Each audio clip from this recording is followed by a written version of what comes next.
आज आपण गावरान पद्धतीने झणझणीत अशी हिरव्या किंवा कच्च्या टोमॅटोची चटणी कशी करायची ते बघणार आहोत. नमस्कार, टेस्ट आणि बेस्टमध्ये तुम्हा सर्वांचं स्वागत आहे.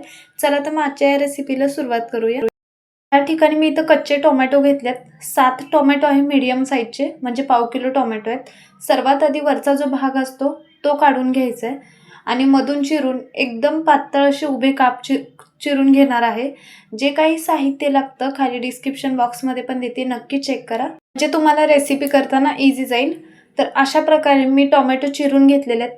तर आता आपण चटणी करण्यासाठी सर्वात आधी तवा ठेवला आहे, त्याच्यामध्ये अर्धा चमचा तेल टाकायचं आहे. गॅस मी इथं मोठाच ठेवला आहे. टोमॅटो 1 ते 2 मिनटं तरी परतून घ्यायच्यात, म्हणजे याचा कच्चापणा निघून जाईल. तर टोमॅटो परतून झालेले आहेत. तर याच्यामध्येच या ठिकाणी मी इथं 3 हिरवी मिरची घेतल्यात, चवीनुसार कमी जास्त करू शकता.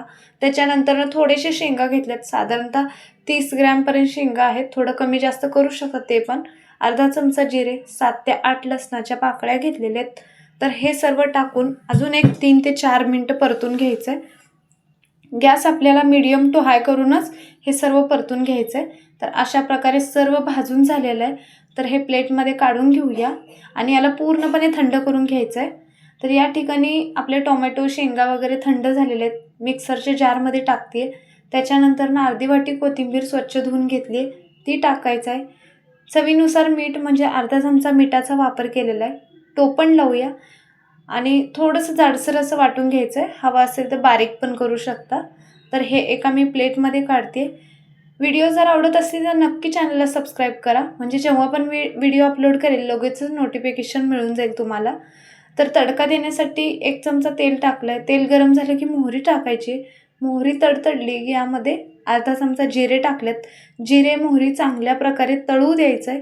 गॅस बंद करूया आणि ही फोडणी या चटणीवर टाकून घेऊया. यामध्ये तुम्हाला हवा असेल तर कढीपत्त्याचा पण वापर करू शकता. माझ्याकडे अवेलेबल नव्हता म्हणून मी कढीपत्त्याचा वापर केलेला नाही आहे. तर सर्व मिक्स करून घेऊया. अशा प्रकारे आपली चटणी तयार आहे. ही चटणी तुम्ही भाकरीसोबत, चपातीसोबत खूप छान लागते. नक्की ट्राय करून बघा. व्हिडिओ जर आवडला तर लाईक, शेअर, सबस्क्राईब पण करा.